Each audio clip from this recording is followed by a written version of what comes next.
I never thought I'd be the guy writing one of these stories, but here I am. My name is James, a 35-year-old IT consultant living in New York. My wife, Lauren, and I have been married for 10 years. Lauren is 33, a beautiful woman who works as a marketing executive for a luxury brand. I always thought we had a great life together, at least until I stumbled upon her secret. It all started innocuously enough. I was working late one night, trying to debug a particularly nasty piece of code, when I received a call from an unknown number. Normally, I'd let it go to voicemail, but something compelled me to answer. The voice on the other end was hesitant, but insistent. "James," the voice said, "you don't know me, but I think you need to know what's going on with your wife." I was instantly on edge. The stranger told me that Lauren was seeing another man, a wealthy client from her company named Richard. He provided details that were too specific to ignore. Dinner reservations, hotel bookings, even intimate messages he'd somehow obtained. I was stunned. That night, I confronted Lauren. At first, she denied everything, but as I laid out the evidence, her demeanor shifted. She didn't cry or beg for forgiveness. Instead, she laughed. "You should have done this a long time ago," she said with a sneer. "You're worthless. You can't give me the life I deserve. Richard can. He's everything you're not. Successful, ambitious, wealthy." Her words cut deeper than any knife. She wasn't just unfaithful. She was cruel, and she didn't even try to hide it. She flaunted her affair as if it was something to be proud of. Her arrogance and sense of entitlement were beyond belief.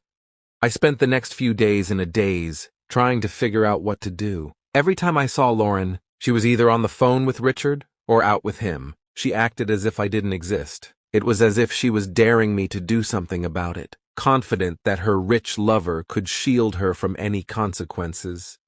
That's when I decided I had to take matters into my own hands. If Lauren thought she could humiliate me and walk away scot-free, she had another thing coming. I started to plan my revenge meticulously, making sure every detail was perfect. This wasn't going to be a simple act of retribution. It was going to be a carefully orchestrated series of events that would leave both Lauren and Richard reeling.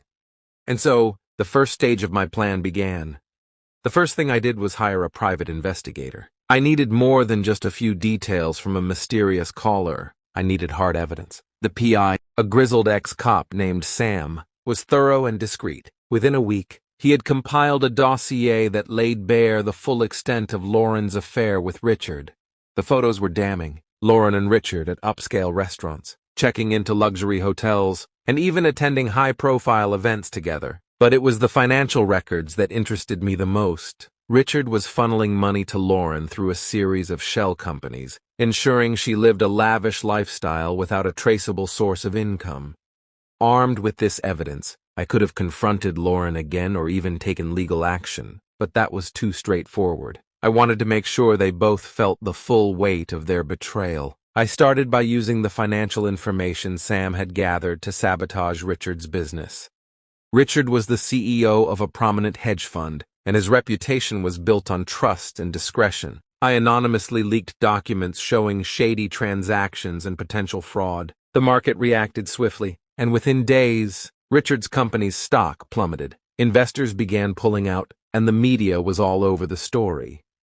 While Richard was dealing with the fallout, I focused on Lauren. I knew she loved her job and the status it afforded her. Using the information Sam had gathered, I crafted an anonymous tip to her company's HR department. It detailed her inappropriate relationship with a client, complete with dates and locations. In the corporate world of luxury brands, such a scandal was career suicide. It didn't take long for the company to act. Lauren was suspended pending an investigation, and her colleagues quickly distanced themselves from her. The shame and embarrassment were palpable every time she walked into a room. She was no longer the rising star of the marketing world. She was a pariah. But I wasn't done yet. The real revenge was yet to come, and it involved a plan so intricate and personal that neither Lauren nor Richard would see it coming. I began the next phase by reconnecting with old friends and business contacts, subtly gathering resources and allies who could help execute the final stages of my plan. One evening, as I sat in our now quiet home, Lauren finally broke down. She screamed at me, accusing me of being the cause of all her misfortunes. I simply listened, knowing that this was only the beginning of her downfall. The sense of control and purpose I felt was intoxicating. As she stormed out of the house to seek solace with Richard, I smiled to myself. They both had no idea what was coming next. The stage was set, and I was ready to pull the strings that would bring their world crashing down. The next step in my plan required careful coordination. I knew I needed to hit them both where it hurt the most, and for Lauren, that meant attacking her pride and social standing even further. I started by reaching out to Amelia, an old friend from college who had always been a master of social engineering. She had a knack for turning people against each other with just a few well-placed words. I met her for coffee and explained the situation. Intrigued and sympathetic, she agreed to help. Amelia began by infiltrating Lauren's social circles. She attended the same events, joined the same clubs. It didn't take long for her to start spreading rumors about Lauren's affair and her suspension from work. The gossip spread like wildfire. Lauren's once loyal friends began to distance themselves, and she found herself increasingly isolated.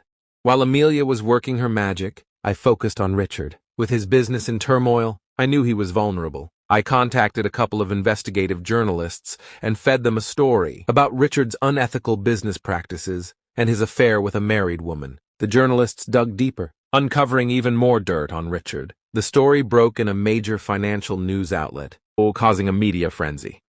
As Richard's reputation was being shredded in the public eye, I moved on to the next phase of my plan, hitting their finances. Using the information Sam had gathered, I hacked into Lauren's and Richard's email accounts. It took some time, but I managed to gain access to sensitive financial documents and personal correspondence.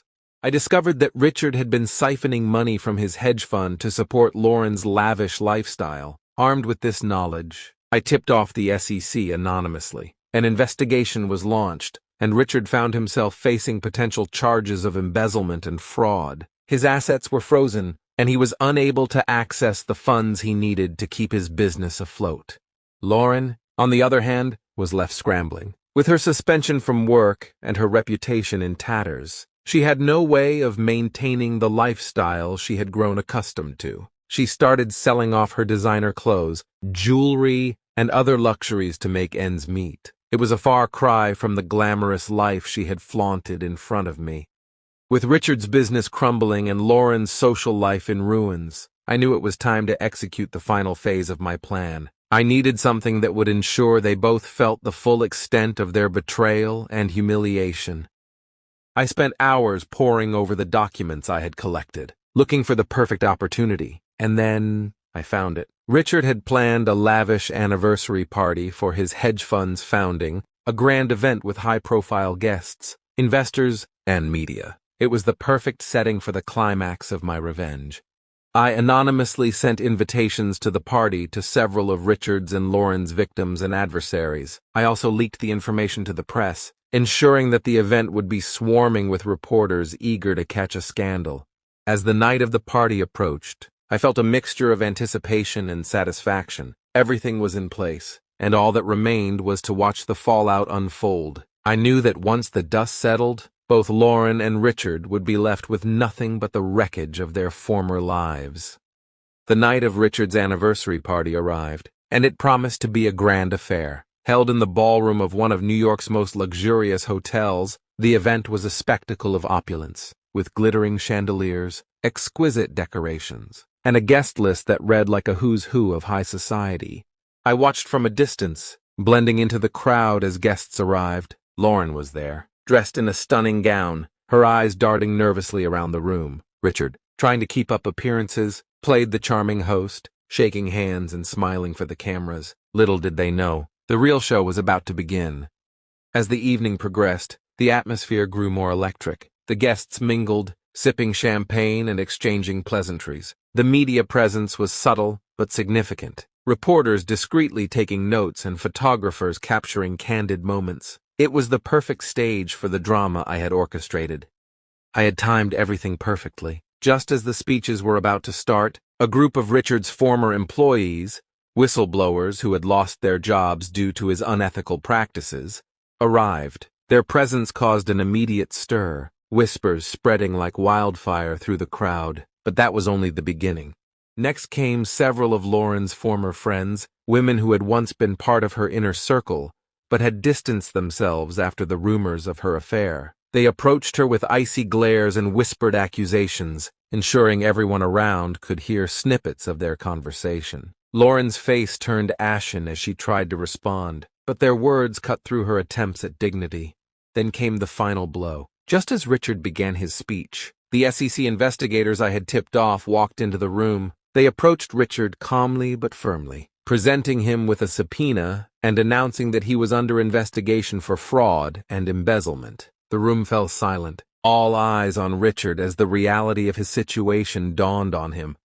The media pounced, cameras flashing and microphones thrust forward as Richard was escorted out of the ballroom. Lauren stood frozen, her eyes wide with shock and humiliation. The once glamorous couple was now the center of a scandal that would dominate headlines for weeks. As the chaos unfolded, I quietly slipped out of the hotel. I had no desire to witness the fallout up close. I knew that the damage was done, and both Lauren and Richard would face the consequences of their actions in the days and weeks to come. But I wasn't finished yet. There was one final piece to my plan, something that would ensure they could never rebuild their lives or regain their former status. I had prepared meticulously for this moment, and it was time to put the last part of my revenge into action. I had discovered that Richard had a hidden weakness, a secret affair with another woman, a rival executive in his company. Using the information I had gathered, I anonymously sent proof of this affair to Richard's wife, a powerful and influential woman who had the means to destroy him both personally and professionally. Within hours, the news broke. Richard's wife filed for divorce, citing infidelity and financial misconduct. She used her considerable resources to freeze his remaining assets and initiate a lawsuit that would leave him penniless. Lauren, now abandoned by both Richard and her former friends, found herself completely alone, with no job, no money, and no support. As I watched the final stages of my plan unfold from the comfort of my apartment, I felt a sense of satisfaction. The people who had wronged me were now facing the consequences of their actions, and I had reclaimed control over my life. The revenge had been sweet, but more importantly, it had been just. For the first time in months, I felt at peace. The ordeal had changed me, but it had also made me stronger. And as I looked towards the future, I knew that I could move on, free from the shadows of betrayal and humiliation. With Richard and Lauren's lives in shambles, I felt a sense of closure beginning to settle in. However, the final act of my plan required precision and subtlety, as it involved striking at the very core of Lauren's self-worth and ensuring Richard's complete downfall. I knew that Richard's wife, Elizabeth, was not just a powerful woman but also deeply involved in charity work and high society. She was respected and had a reputation to maintain. My next move was to reveal the extent of Richard's indiscretions and financial malfeasance to her circle, ensuring he would be ostracized from the very community that had once held him in high regard. Using an anonymous email account, I sent detailed information and evidence of Richard's unethical behavior to key figures in their social network, board members of charities Elizabeth supported, influential socialites, and members of exclusive clubs. The information spread quickly, and soon Richard was not only dealing with legal troubles but also social exile. As for Lauren, her fall from grace had only just begun. I had saved one of the most personal blows for last. Lauren prided herself on her appearance and social media presence, often portraying a perfect, glamorous life to her followers. I had collected every piece of incriminating evidence from her affair with Richard and other indiscretions.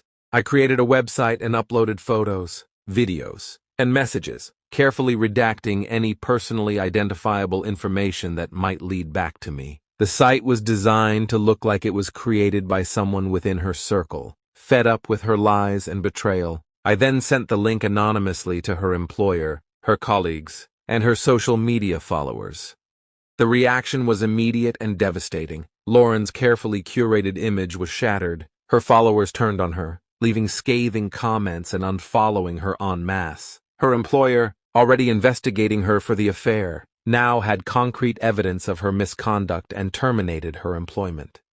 Lauren's world crumbled around her. She was forced to move out of our apartment, unable to afford the rent without her job or Richard's financial support. She retreated to her parents' house in a small town, far from the city lights she once adored. The isolation and disgrace were complete.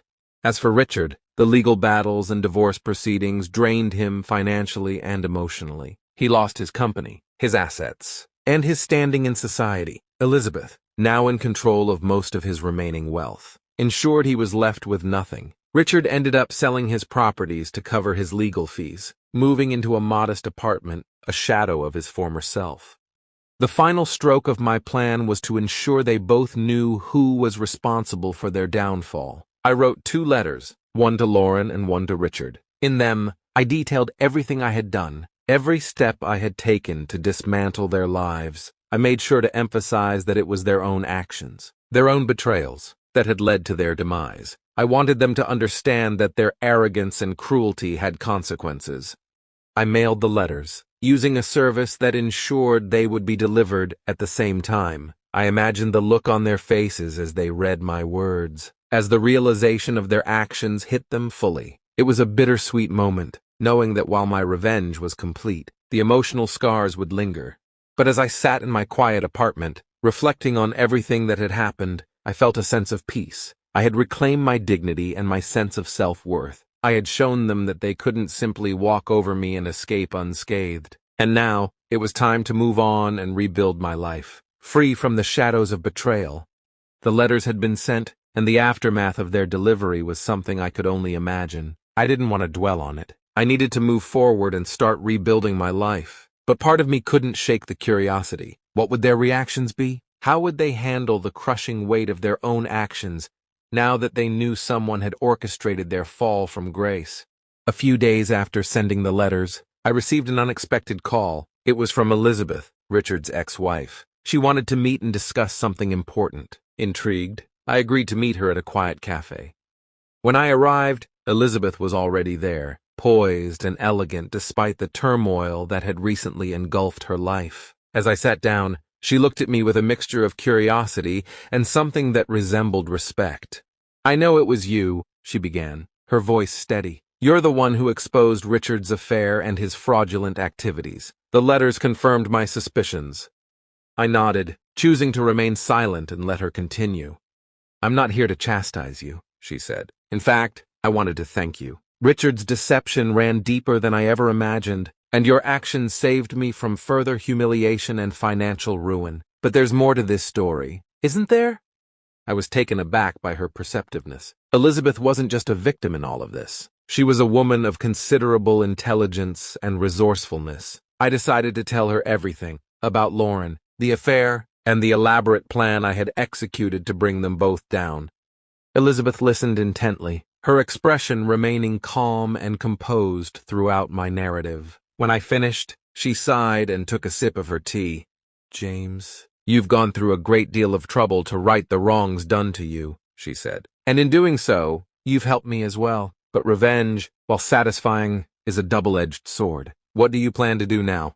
Her question lingered in the air, and for the first time, I realized I hadn't thought that far ahead. My entire focus had been on the revenge, and now that it was complete, I felt an emptiness I hadn't anticipated. "I'm not sure," I admitted. "I need to rebuild my life, find a way to move on from all of this."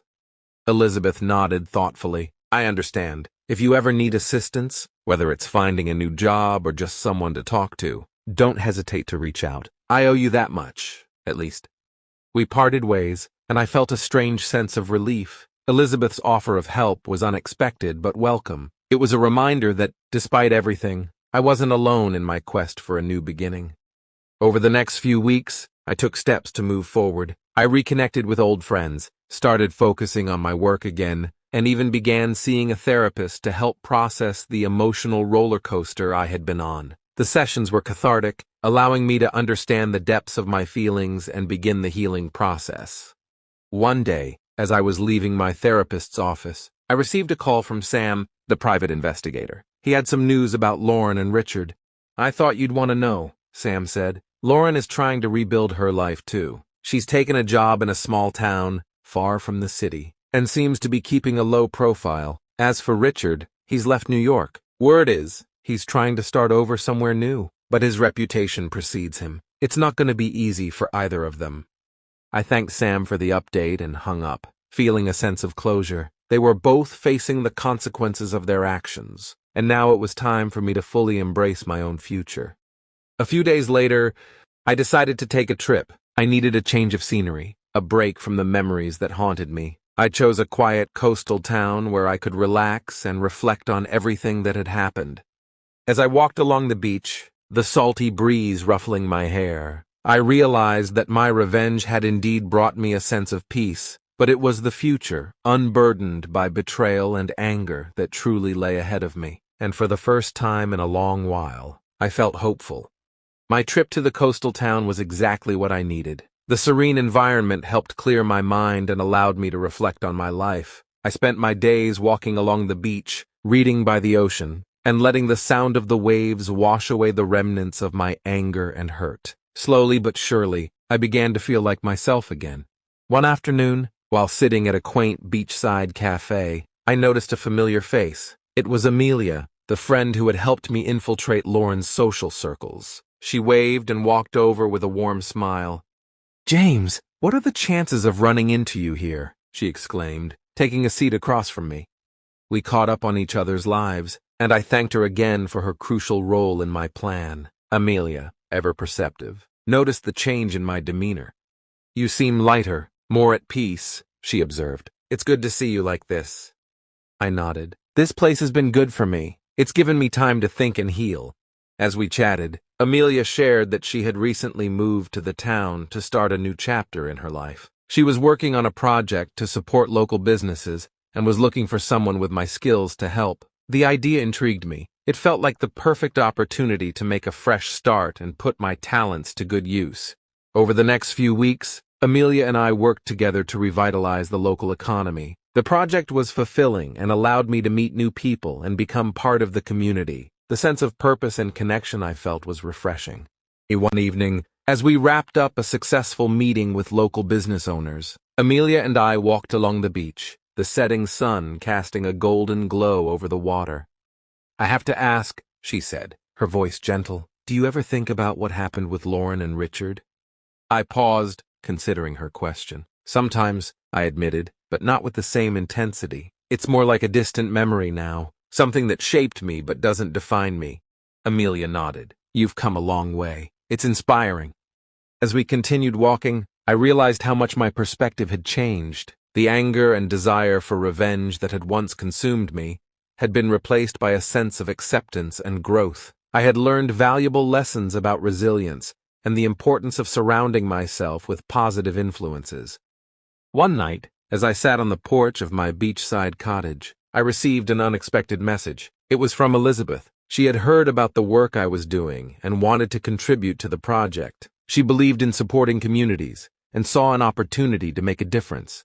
Her gesture reminded me that, despite the darkness of betrayal, there were still good people willing to help others rebuild. Elizabeth's support brought new energy to our project, and we soon saw significant improvements in the local economy.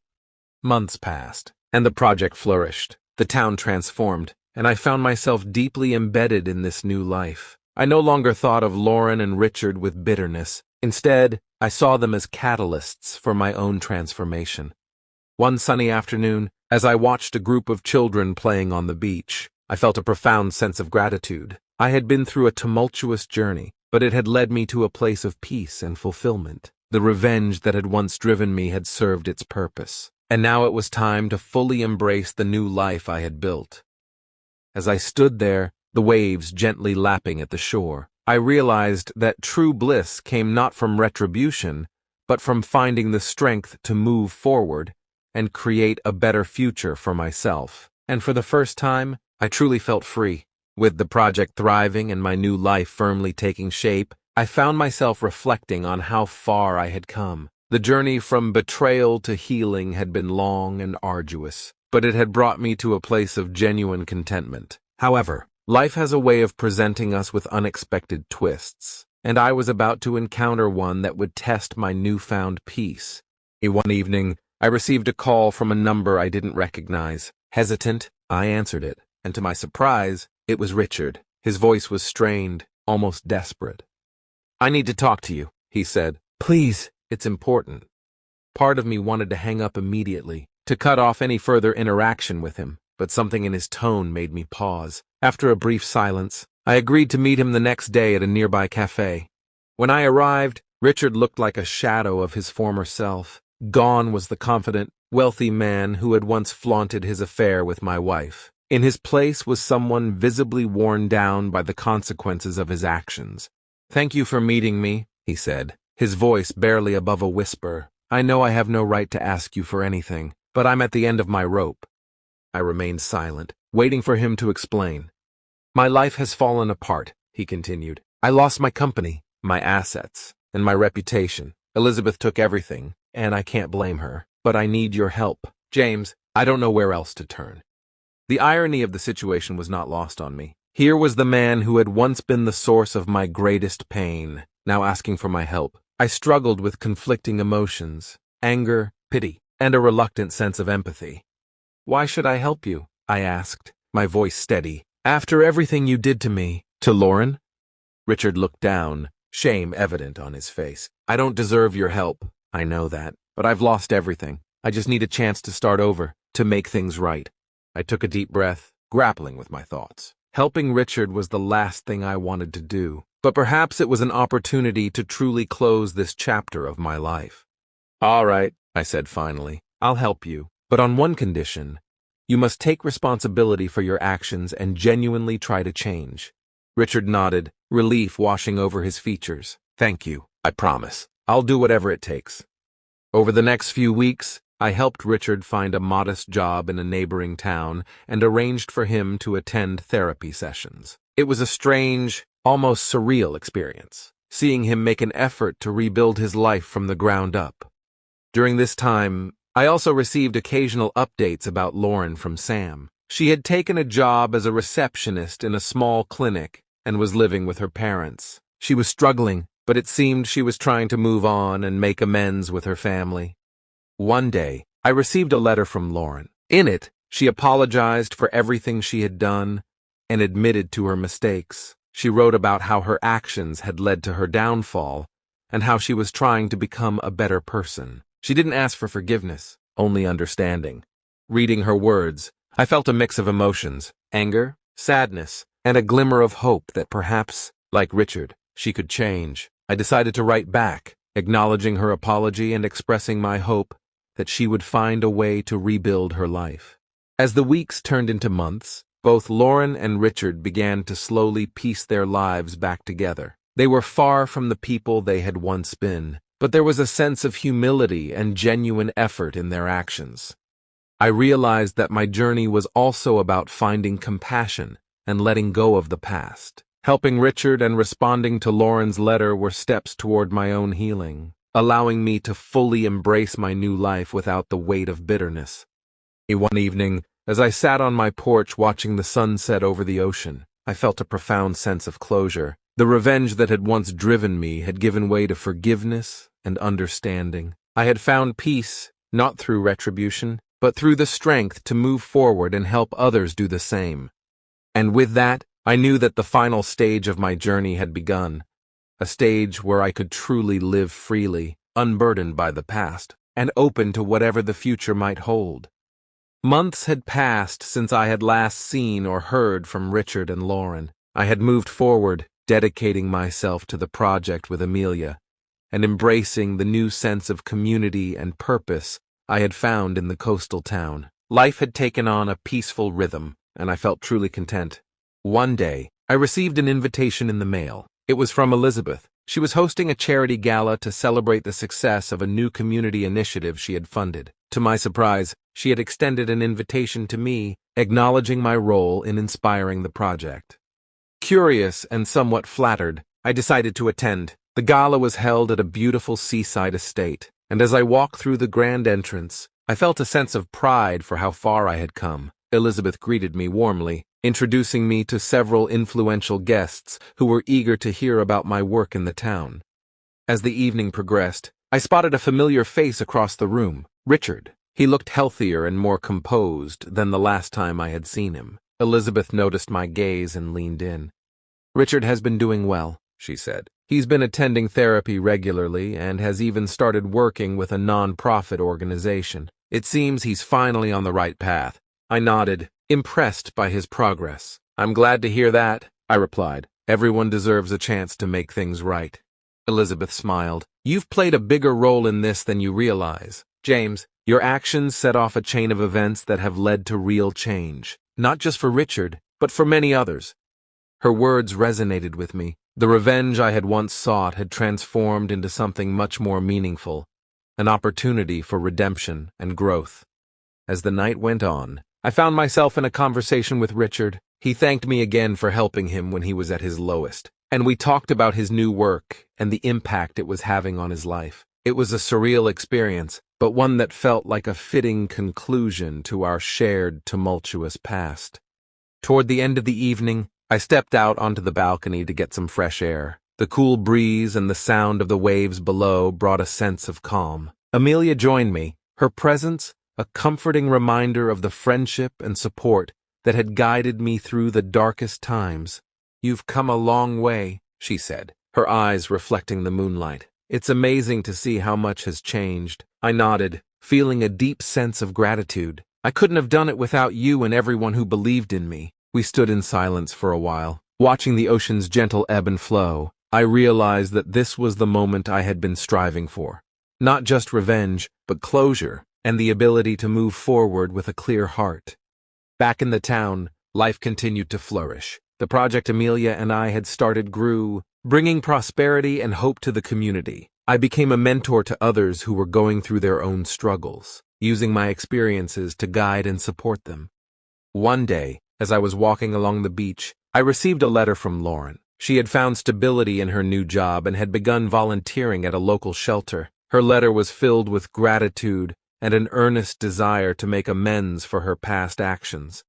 I replied, encouraging her to keep moving forward and to focus on building a better future. It felt good to offer support, to extend the hand of forgiveness that I had once sought for myself. In the end, my journey had been about more than just avenging a betrayal. It had been about rediscovering my own strength, finding compassion, and creating a life that was truly fulfilling. The revenge had been a catalyst, but it was the forgiveness and growth that had brought me true peace. As I stood on the beach, watching the sun dip below the horizon, I felt a profound sense of closure. The waves whispered a promise of new beginnings, and I knew that the future was wide open, filled with endless possibilities. I had found my bliss, not in the downfall of others, but in the rebirth of myself. And with that, I walked forward, ready to embrace whatever came next.